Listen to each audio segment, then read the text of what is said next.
तो अभी हम देखेंगे magnetic dipole moment of revolving electron. ठीक है, जैसा कि आप जानते हो कि कोई भी इलेक्ट्रॉन घूम रहा है, अगर इलेक्ट्रॉन गोल गोल ऐसे घूम रहा है, ठीक है, जैसे ये न्यूक्लियस है, न्यूक्लियस के चारों तरफ क्या होती है, ऑर्बिट होती है, और ऑर्बिट में कौन घूमता है, इलेक्ट्रॉन घूमता है।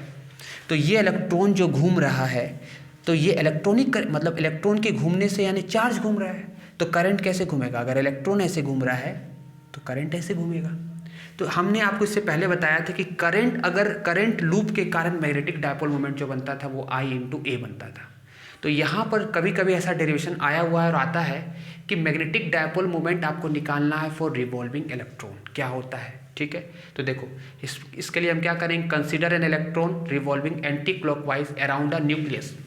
ये एक न्यूक्लियस है, इसके चारों तरफ इलेक्ट्रॉन घूम रहा है, एक ही इलेक्ट्रॉन मैंने कंसीडर किया, कैसे घूम रहा है, एंटी क्लॉकवाइज।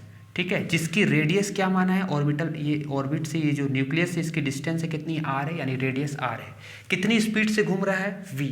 ये लीनियर वेलोसिटी मैंने बनाया है, टेंजेंशियल होता है, आपको पता है। ये सिस्टम ऐसे बनाया गया है, इसको ऐसे निकाल लो, यानी ऐसे घूम रहा है, ये न्यूक्लियस है, ये ऐसे ऐसे करके घूम रहा है, तो इस पॉइंट में वेलोसिटी क्या होगी, बाहर की तरफ, ये v हो गई। ये इलेक्ट्रॉन है, इलेक्ट्रॉन ऐसे घूम रही है, तो करंट कैसे घूमेगी, उल्टा ऐसे। ठीक है ना, तो करंट है, इसकी कुछ एरिया होगी, तो करंट इंटू एरिया करेंगे तो मैग्नेटिक डायपोल बनेगा।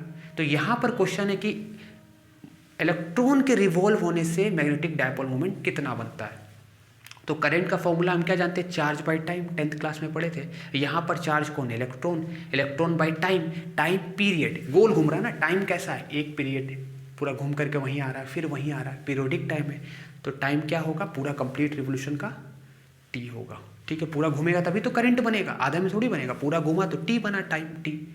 और टाइम क्या होता है, डिस्टेंस बाय स्पीड। डिस्टेंस क्या होता है सर्कुलर मोशन में, ठीक है, डिस्टेंस क्या होता है सर्कुलर मोशन में, 2πr। अगर ये पूरा सर्कुलर डिस्टेंस कितना होगा, ये रेडियस अगर r है तो ये पूरा डिस्टेंस कितना होगा, सरकमफ्रेंस, दैट इज 2πr। और स्पीड कितनी स्पीड से घूम रहा है, v स्पीड से। तो हमने इसको सॉल्व किया, क्या मिला, EV/2πr। और इसका नाम हमने थोड़ा अलग दे दिया, उसमें मैग्नेटिक डायपोल मोमेंट m लिखते थे, इसमें हम क्या लिख रहे हैं, एक अलग नाम दे दिए, μL। ठीक है, ये क्या है, orbital magnetic moment of electron. क्या बोलते हैं इसको, orbital magnetic moment of electron, μL। और μL क्या होता है, ये भी मैग्नेटिक डायपोल मोमेंट है। करंट के केस में I × A ले रहे थे, हमने इसका नाम दे दिया μL, इलेक्ट्रॉन के कारण। इलेक्ट्रॉन किस में घूम रहा है, एटम के, जो एटम है ना, एटम न्यूक्लियस के चारों तरफ घूम रहा है इलेक्ट्रॉन। ठीक है, तो हमने I × A कर दिया, I की वैल्यू ये थी, इसको यहाँ पुट किया। एरिया क्या होगा, एरिया ये वाली एरिया पूरी, तो ये क्रॉस सेक्शन एरिया क्या होता है, पाई × r²। तो πr² कर दिए, EVr/2 आ गया। एक चीज़ याद रखना है, E जो है वो एंटी क्लॉकवाइज है, E कैसे घूम रहा है, एंटी क्लॉकवाइज, तो करंट कैसे होगा, क्लॉकवाइज। बात है कि μL एक वेक्टर क्वांटिटी है। मैग्नेटिक डायपोल मोमेंट जो होता है, यहाँ पर ऑर्बिटल मैग्नेटिक डायपोल मोमेंट है, ये कैसा क्वांटिटी है, वेक्टर क्वांटिटी है। और इसकी डायरेक्शन के लिए राइट हैंड थंब रूल का यूज़ करेंगे। कैसे निकालेंगे इसका डायरेक्शन, ये समझ लो आप। देखो क्या करेंगे कि राइट हैंड को है ना, राइट हैंड थंब रूल क्या था, राइट हैंड थंब रूल से μL की डायरेक्शन को निकालेंगे। तो आप देखो ये ऐसे करके घूम रहा है, इसको ऐसे निकालो सिस्टम को। इलेक्ट्रॉन कैसे घूम रहा है, ऐसे करके, है ना, तो इलेक्ट्रॉन ऐसे घूम रहा है, तो करंट की डायरेक्शन कैसी है, इलेक्ट्रॉन ऐसे घूम रहा है। इलेक्ट्रॉन कैसे घूम रहा है, देखो ऐसे निकाल लो, इलेक्ट्रॉन एंटी क्लॉकवाइज घूम रहा है। ठीक है, तो करंट कैसा घूमेगा, क्लॉकवाइज। तो क्लॉकवाइज करंट घूम रहा है, तो करंट की डायरेक्शन में रखना, क्योंकि करंट से बनता है, तो करंट की डायरेक्शन में कर्ल फिंगर को रखना, और थंब जो देगा वो डायरेक्शन देगा ऑर्बिटल मैग्नेटिक मोमेंट का। समझ गए, क्योंकि मैग्नेटिक ऑर्बिटल मैग्नेटिक मोमेंट किससे बनता है, करंट से बनता है। तो करंट की डायरेक्शन में अपना कर्ल फिंगर को रखना, और करंट की डायरेक्शन क्या होती है, इलेक्ट्रॉन की डायरेक्शन के अपोजिट होती है। इलेक्ट्रॉन एंटी क्लॉकवाइज घूम रहा है, तो करंट क्लॉकवाइज घूमेगा, क्लॉकवाइज घूमेगा। ये वाली फिंगर को ऐसे रख दो, ये नीचे आ रहा है, यानी इसकी डायरेक्शन कैसे हो गई, नीचे। ये μL है, μL को क्या कहते हैं, मैग्नेटिक डायपोल मोमेंट, नोट कर सकते हो। अब देखो, जैसा कि अभी हम बताए कि इलेक्ट्रॉन ऐसे घूम रहा है ना, एंटी क्लॉकवाइज इलेक्ट्रॉन घूम रहा था, तो करंट क्लॉकवाइज घूम रहा है। तो करंट के कारण हमने डायरेक्शन निकाला था ऑर्बिटल मैग्नेटिक मोमेंट का। करंट के डायरेक्शन के कारण हमने ये रूल यूज़ किया कि करंट अगर ऐसे फ्लो कर रही है, मान लो करंट अगर ऐसे फ्लो कर रही है, तो हम ये वाली फिंगर को करंट की डायरेक्शन में रख देंगे तो ये नीचे आया। तो करंट ऐसे फ्लो कर रही है मतलब इलेक्ट्रॉन ऐसे फ्लो करेगा। तो मोमेंटम की जो डायरेक्शन होगी वो इलेक्ट्रॉन के डायरेक्शन के अकॉर्डिंग होती है। तो ये इलेक्ट्रॉन ऐसे मूव कर रहा, तो ऐसे करो ऊपर की तरफ है, तो एंगुलर मोमेंटम एल ई मतलब क्या होता है, angular momentum of electron. Electron घूम रहा है, पता ही आपको एंगुलर मोमेंटम, इलेक्ट्रॉन मूव करता है सर्कुलर मोशन में तो उसकी एंगुलर मोमेंटम होती है। एल ई मतलब एंगुलर मोमेंटम ऑफ इलेक्ट्रॉन, जिसको हमने एल ई से रिप्रेजेंट किया है। अब एल ई का फॉर्मूला क्या होता है, मोमेंटम का formula mass into velocity into radius distance, that is यहाँ से यहाँ न्यूक्लियस से ऑर्बिट तक का जो इलेक्ट्रॉन जो घूम रहा है उसकी रेडियस कितनी आर है, तो एम वी आर लिख देंगे।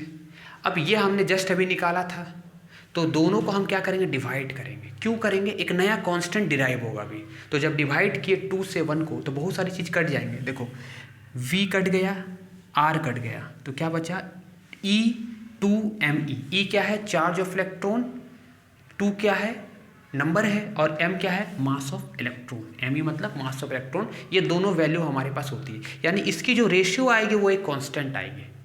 ठीक है, एक कांस्टेंट का डेरिवेशन अभी होगा कैसे, तो हम क्या कर सकते हैं, म्यू एल को, तो म्यू एल को हम इधर भेज सकते हैं, एल ई को इधर भेज दिए, तो ये हमारे पास रिलेशन आया। वेर एल इज क्या, एल ई को क्या बोलते हैं, एंगुलर मोमेंटम ऑफ इलेक्ट्रॉन।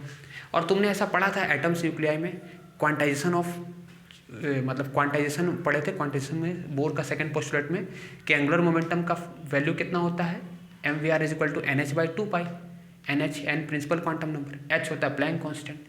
तो हम क्या करेंगे, अगर हम इसको वेक्टर के फॉर्म में लिखना चाहे तो आपको पता है वेक्टर में प्लस माइनस का डायरेक्शन देना पड़ता है, तो म्यू एल और एल ई की डायरेक्शन तो अपोजिट है, तो जब आप वेक्टर का यूज़ करोगे तो यहाँ पर क्या लिखना पड़ेगा, माइनस, क्योंकि म्यू एल की डायरेक्शन तो नीचे की तरफ है और एल ई की डायरेक्शन ऊपर की तरफ है। मैग्नीट्यूड वाइज दोनों सेम है, लेकिन मैग्नीट्यूड वाइज दोनों सेम है, लेकिन अगर आप वेक्टर का यूज़ करोगे तो आपको यहाँ आगे माइनस साइन देना पड़ेगा। ठीक है, हम अभी क्या कर रहे हैं, L के जगह में N H by 2 pi use करते हैं। अब यहाँ पर अगर हम यूज़ कर रहे हैं, है ना, यहाँ पर अगर हम यूज़ कर रहे हैं एन एच बाई 2 पाई, तो हम यहाँ लिख देंगे L के जगह में एन एच बाई 2 पाई।